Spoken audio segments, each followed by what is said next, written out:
Assalamualaikum warahmatullahi wabarakatuh. Waalaikumsalam warahmatullahi wabarakatuh. Sama Aja dan Alfa. Alfa. Balada AA, si A. Aep dan Ajis. Jadi program lu dulu. Gua dulu. Gitu-gitu juga. Final. Bikin lagi lah. Goceng Movie World. Bikin lagi dong. Kita ngomongin apa nih, Cong? Kayaknya Soal background. kalau gue sih suka ya nih film tentang olahraga. Segini, banyak film, rata-rata film tentang olahraga itu menginspirasi, memotivasi, dan ada hubungannya sama sejarah. Kalau lu tanya yang recommended apaan, Cong? Gue sih ini, gue emang banyak ya, tapi gue suka ini nih, Moneyball. Moneyball. Itu yang Brad Pitt sama Jonah Hill. Baseball. Oke. Ingat gak, Cong? Jadi Iya, gue nonton kayaknya. harusnya sih udah nonton. Kenapa? Tentang apa sih itu? Jadi spoiler dikit kali ya, nggak apa-apa ya. Gak apa-apa lah. Jadi maksud gue nih, Tahun berapa dulu? gue lupa, lama. Tong. Udah lama.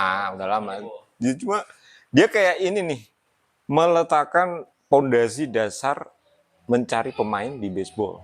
Oh. Jadi kalau dulu orang talent scout gitu ya, itu nyari pemain bagus nih gimana nih, dia lebih ke subjektif. Gue suka dia akurasinya tinggi kayak gitu, terus dia larinya kenceng kayak gitu. Cuma di Moneyball ada satu, gue lupa klub apaan, talent scoutnya ini yang Brad Pitt ini nyari pemain berdasarkan data statistik. Oh, pada zaman itu udah. Pada zaman itu belum orang Nggak terlalu aware lah ya. Iya, nggak terlalu memperhatikan dari data ya, jumlah akurasi, dari sekian banyak pukulan itu yang kena, yang home run itu nggak diperhatiin, Cong.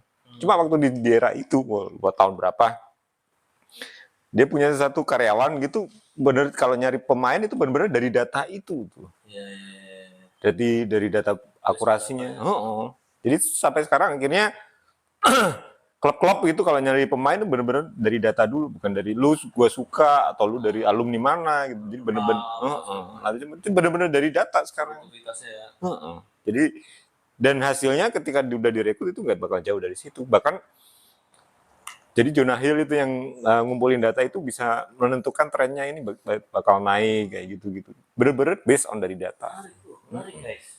Buat ditonton Moneyball. Kalau lu suka film? Gue sih belum pernah nonton Moneyball, gue lupa. Kayaknya pernah sih Moneyball itu, cuma udah lama banget ya. Yeah. Yang gue ingat ya, yang inilah paling Jerry Maguire, siapa namanya? Jerry Maguire. Enggak tahu, Cok. Mission Impossible. Tom Cruise. Tom Cruise kalau nggak salah main. Sama siapa? Itu tentang apa? Dia jadi agent. Oke. Agentnya pemain dulu. Pemain yang kalau nggak salah itu apa namanya? American football. Menarik juga sih dulu pada zamannya ya. Sih menurut gua. Tapi yang paling membekas ya. Dulu gua memang suka juga nih mungkin Rocky Balboa gua. Ya, itu udah legend itu mah. Udah lupa juga gua. Yeah. Jadi gua nggak bisa cerita banyak. Terus ada juga Gol, film Gol, lu tau nggak? Gol. Siapa yang denger ya? Gol 2, Gol 3 itu satu. Yang Ones. Iya. Di Newcastle ya? Newcastle kan? Iya, bener. Iya. Mirip sih menurut lu? Mirip ya? Mirip. Dia kan ke Madrid, Newcastle. Ya, yang kedua kan Madrid kan, nggak salah kan ya? Ke Madrid. Awalnya Newcastle dulu ya? Iya. Nah itu sih, itu gua nonton tuh yang pertama, kedua, ketiga nonton. Nah yang terakhir ini sebenarnya gue nonton Manchester City tuh yang juara Liga Champions. Oh, yang dokumenter? Di dokumenter. Iya, tahu. Tapi yang paling membekas sebenarnya The Last Dance-nya Michael Jordan. Kalau gue, karena gue eranya dia ya, terutama Bulls ya, 90-an kan ya? 90-an ketika final lawan Mana nih banyak gue inget banget lawan Utah Jazz itu. Tahu, wah banget. Gue sampai sekolah itu kan pagi kan finalnya. Iya, gak sekolah gue inget banget gue sampai bolos gara-gara pengen nonton final Chicago Bulls lawan Utah Jazz. Itu kalau nggak ada game 7 gitu, Mas. Game 7, game 5 gitu. Cuman, tapi lu niatin sampai bolos. Sampai bolos gua waktu itu kan baper dan bener-bener gua ngefans. Maksudnya sampai tahu, ini Steve Kerr. Oh iya. Kayak gitu. Dennis Rodman. Gila, emang keren itu. Terus pas ketika nonton The Last Dance, nah, footage yang zaman dulu ya, itu ada semua, gua salut banget gitu, anjing. Ketika Jordan keracunan gitu yang mau main, dia kelaparan jam berapa terus dia muntah-muntah apa segala macam itu dia. Pas di final kan itu kalau nggak salah ya, jam berapa gitu. Gue bilang ini gila juga ya, maksudnya dokumentasinya itu. Itu yang bikin gua amazed gitu dengan film itu. Anjing, gue bilang sampai SOT-nya yang ketika siapa tuh ada dulu ngomong apa gitu Jordan yang lagi tuh kayak lalu gitu. Kayak kalau ada mungkin ada yang nggak tahu SOT itu apa, wawancara lah. Son of Tape. Maksudnya itu loh yang bikin gua ini jadi kayak anjir ini lagi. Oh iya benar. Iya. Kayak flashback gitu ya. Flashback gitu The Last Dance itu.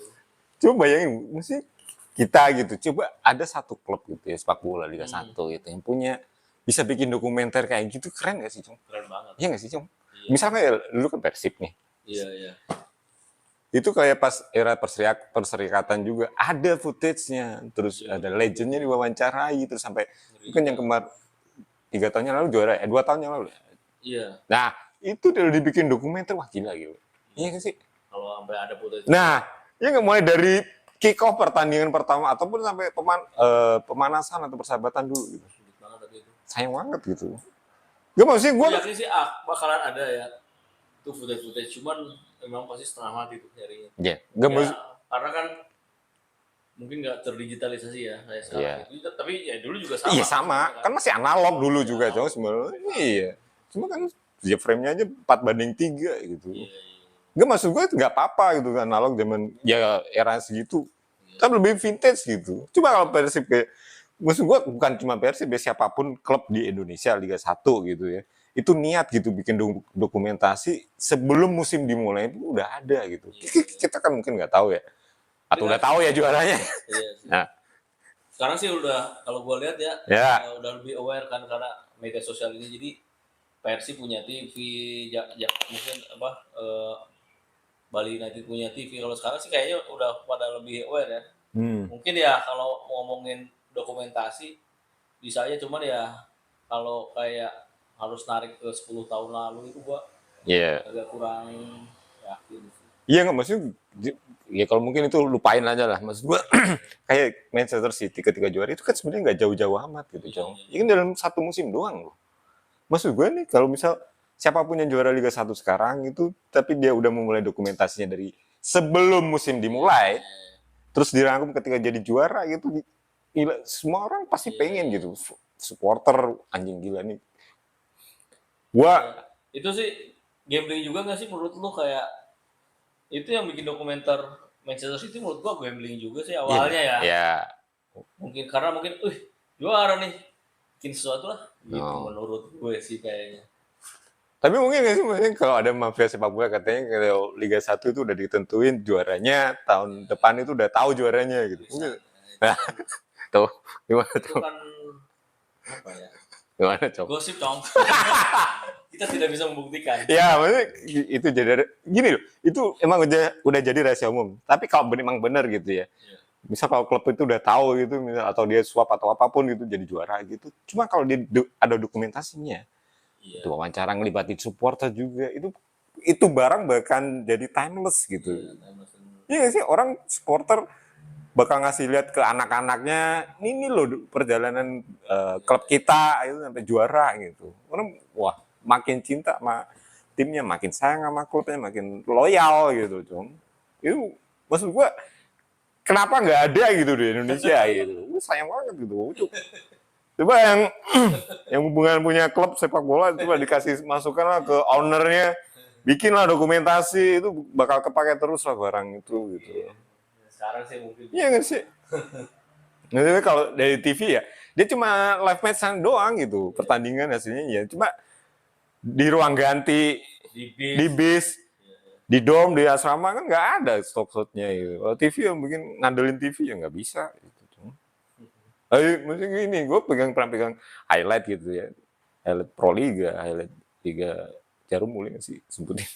Nah maksud gue pengen itu satu saat ada throwback gitu dalam sejarah semusim itu ada stock shotnya. Sayang banget, Cong. Gemes. Nah ngomong olahraga nih, lu kemarin ke Olimpiade Prancis, ya kan? Iya. Nah, ada yang menarik nggak? Di luar Singapura, pengalaman lah, sharing-sharing pengalaman. Yang menarik sih, ya karena jujur gue Olimpiade kan gue udah kedua kalinya ya. Oh iya, berarti Inggris ya? Sebelumnya kan di London. Cuman kan di London itu gue nggak punya ID resmi ya. Oke. Resmi. Jadi ya terbatas. Sebutannya terbatas ya, sidebar aja di Ya kemarin juga di Prancis juga ada beberapa wartawan yang kayak gue dulu gitu. Jadi ya memang dia ngehajarnya ya sidebar. Cuman ketika di Paris ini gue dapat ID card resmi sebagai official broadcast. Jadi itu sih yang membuat gue pasti beda dong sama yang di London. Beda banget. Nah, aksesnya itu yang bikin pengalaman banget itu. Maksudnya gue bisa ketemu atlet juara dunia yang buset dari ya, gue kan sempat ke Roland Garros tuh, gue nonton, gue maksain banget untuk nonton pertandingan legend lah, Novak Djokovic sama Nadal. Rafael Nadal. Gue terlalu suka banget sama tenis, cuman waktu kemarin tuh buset dah. Itu wartawan itu udah kayak apa ya? Ngantri wartawan sampai berantem sama orang Prancis. Ngantri. Mereka tahu nih wartawan itu bukan untuk pengen ngeliput, mereka pengen nonton gitu. Jadi buat uang wartawan itu, gue saking ini rebutan. Dan ketika udah masuk ke dalam itu ada orang lagi ngecek itu ID card-nya. Oh, buat pastiin ya? Lu nggak boleh di sini, lu keluar. Untungnya gue ya sebagai official broadcast waktu itu gue juga jujur, gue sama temen gue udah masang kamera, pasang tripod apa segala macam gitu. Jadi akhirnya gue nggak terusir lah gitu di situ. Karena kan official dong. Iya, maksudnya ada yang official broadcast yang nggak bawa kamera, ada itu suruh cabut. Kalau kemarin apalagi yang bawa ya maksudnya untuk misalnya sosial media apa segala macam itu kelar sih kemarin. Salah satu yang menarik itu. Kalau yang lain-lainnya ya gue sih kemarin tuh benar-benar datang ke venue atletik, datang ke venue panjat dinding, datang ke venue angkat besi, datang ke hampir beberapa venue itu gue datengin gitu, buat gue pengen tahu gitu, di situ karena juga gue punya akses ke situ. Dan itu benar-benar buset, maksudnya yang namanya olahraga itu jadi memang dibikin industri gitu. Di awal itu yang mereka itu kan ada istilahnya sport presentation ya, Lu tahu jadi ngemasnya ya. Sebelum pertandingan itu ada main lampu, main video video mapping, itu benar-benar anjir, orang dimanjain banget di sono itu.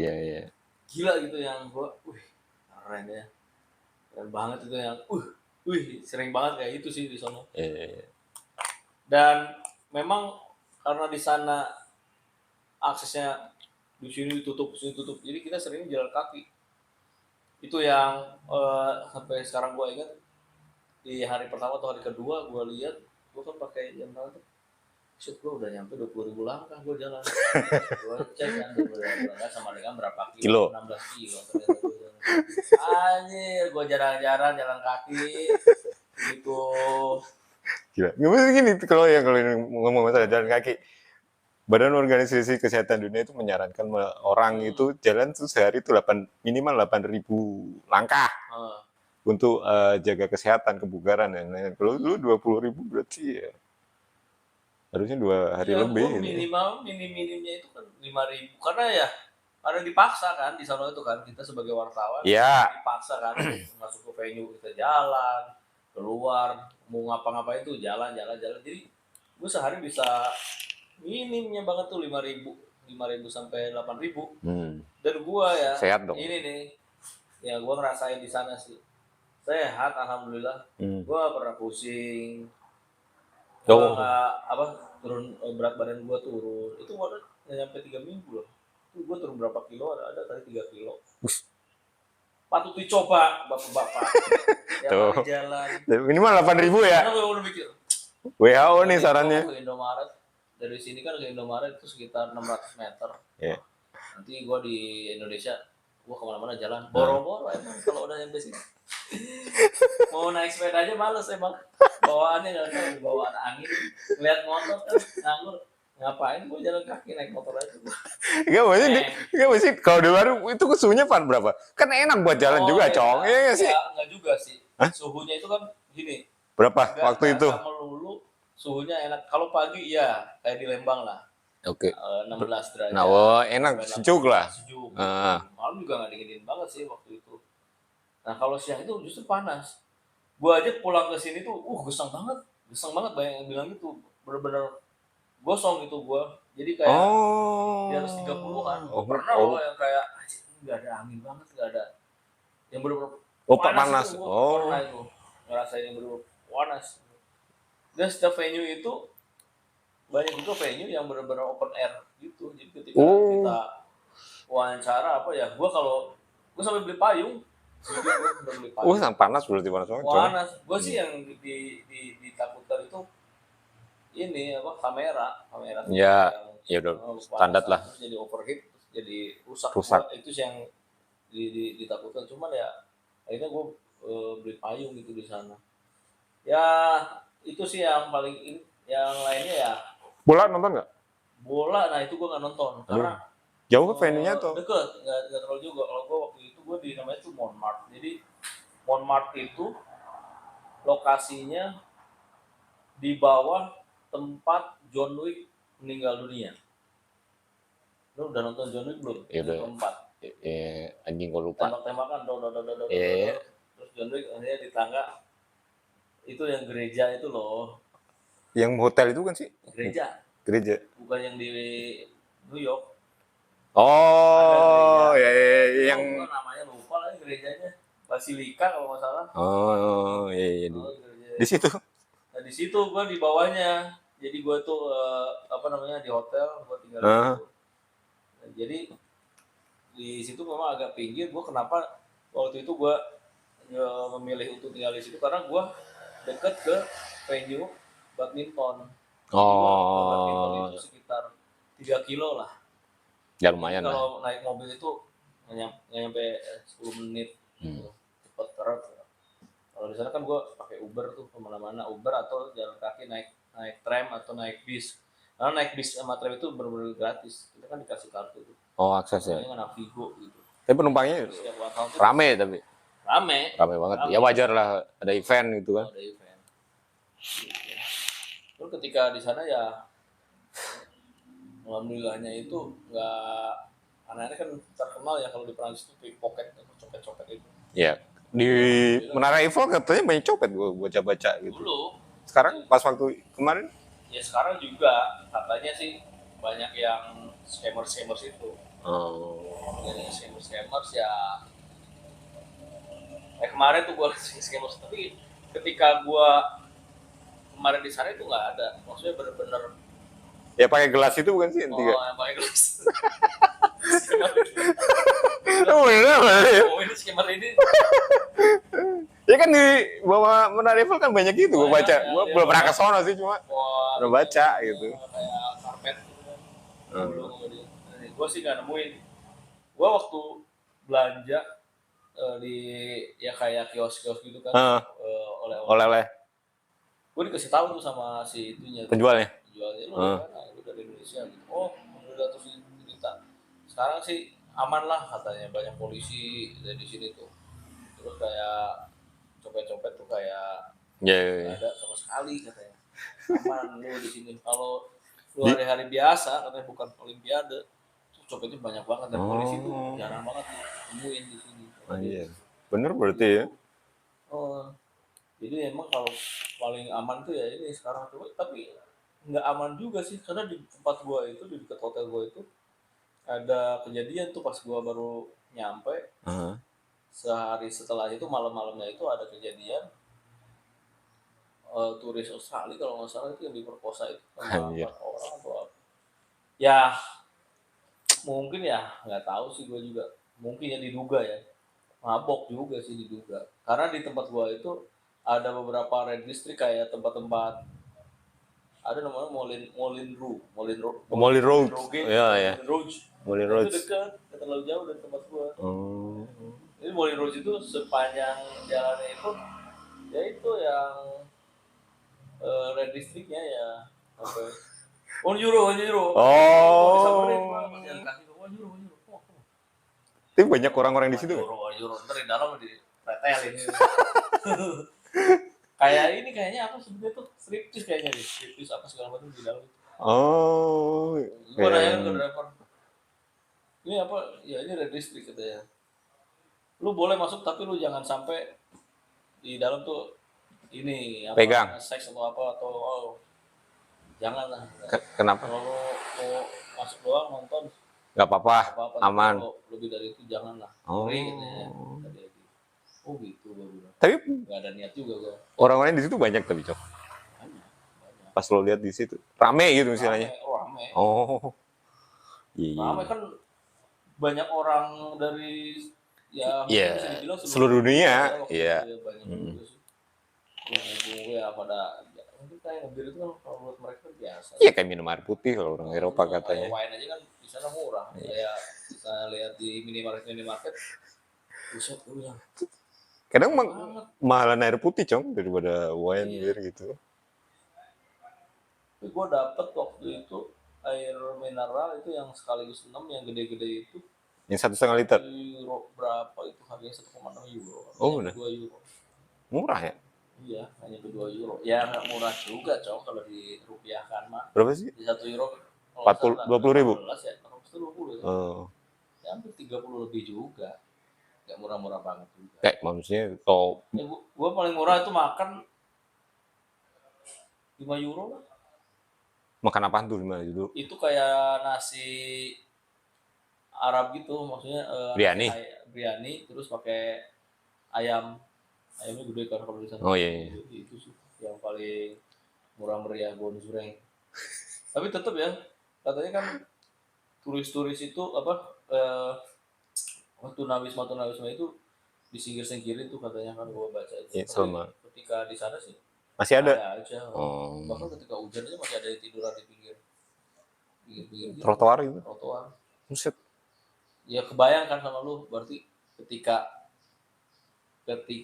apa namanya hari-hari biasa kayak sekarang. Iya, apalagi ada event internasional kayak gitu, terus hari biasa kayak gimana gitu. Iya. Ya maksudnya Paris memang di kotanya menurut gua sih lu mau foto di mana aja instagramable lah. Sudut apapun gitu, tapi ya di pinggir-pinggirnya ya banyak juga maksudnya yang daerah-daerah Bronx banyak juga orang-orang yang kekurangan apa segala macam gitu, kurang beruntung banyak juga kan, banyak juga orang yang istilahnya nyari nafkah di sana. Daerah-daerah terutama daerah-daerah jajahannya. Ya Prancis juga banyak masuk imigran Cong, imigran dari mana? Aja driver gua yang Uber itu orang Aljazair, orang Maroko, orang Gambia. Udah ngobrol. Gambia. No English. Bisa saya Inggris sampai gua translate nih, gua mau ke sini nih. Gua pakai Google Translate. Oke. Oh, pakai bahasa Prancis ya. Cuman ya itu tadi yang gua kembali kalau pakai ID card resmi itu enak itu aksesnya. Lu mau ke Media Press Center, lu mau ke International Broadcast Center, lu mau ke apa? Ya, beda sama yang di London berarti kan? Beda. Enak, itu benar-benar seru sih, pengalaman tak terlupakan. Bahkan ya, ada satu momen di awal itu, gua tuh kan boleh liputan si medali ini yang akan dibagi ini. Iya. Atlet. Emas, perak, perunggu. gue bisa masuk dan gue bisa megang, harus pakai sarung tangan. Dan itu gilanya itu, gue nggak tahu dia, gue ngalungin dong mas di sini, set, dipototin dong sama yang jaga, woi,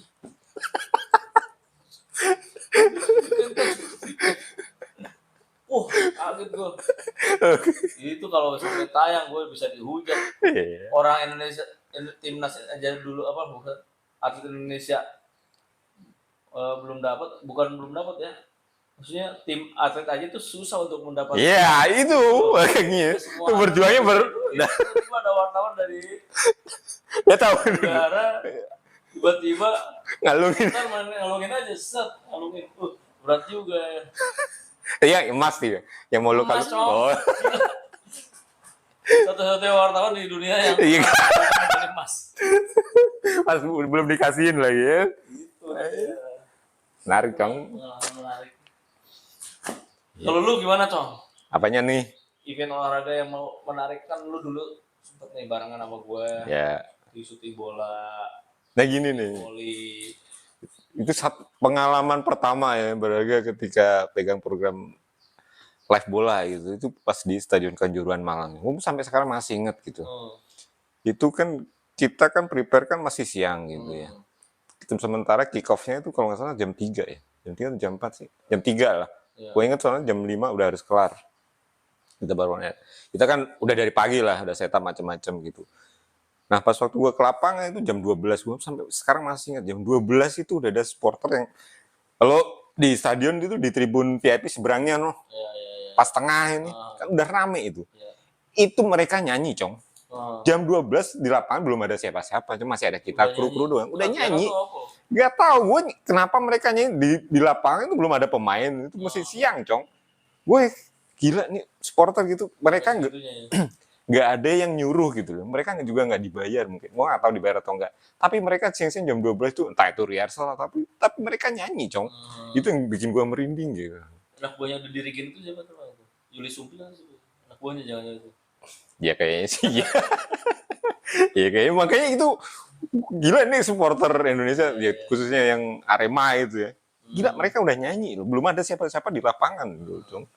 Itu yang bikin gua merinding. Udah siang-siang udah jauh, udah rame, Cong. Menurut saya kalau dalam tribut satu part ini ya, mereka sekitar segini loh, Cong. Hampir 90% keisi semua tuh bangku atau tatakan tempat duduk itu. Nyanyi, Cong. Memang sih menurut gue emang kalau udah bola fanatik gue aja ya maksudnya. Iya. Lu Persib nih. Persib gue nonton itu kayak gimana ya, emosinya ketika di lapangan itu seru banget walaupun kita mau panas-panasan, hujan-hujanan gitu kan. Tapi ketika pemain udah masuk itu udah wah. Tuh. Adrenalinnya itu. Iya kan? Itu baru pemanasan dulu ya kan sih? Oh, itu kayak anjir, pemain dulu gue ada di depan mata gue. Gitu loh dulu. Apalagi pas ketika beda sih, tapi kalau udah kerja mah tetap aja bawaannya. Tapi tetap aja maksudnya deket. Iya tetap aja. Iya nggak sih? Gue masih ingat dulu ada Liga Jatim, lu masih ingat sih? Gue minta bajunya Ronald Fagundes dikasih, Cong. Sampai sekarang masih ada tuh baju gue. Buset. Gue yang dulu pertama lihat nonton di TV itu. Persik. Oh nggak tahu deh. Percaya nggak itu bekasnya Ronald Fagundes? Gue sih minta langsung dan dikasih. Alhamdulillah sih. Nah mungkin teman-teman punya pengalaman di olahraga atau komentar gitu. Tulis aja kali ya. Diskusi aja di komen. Oke.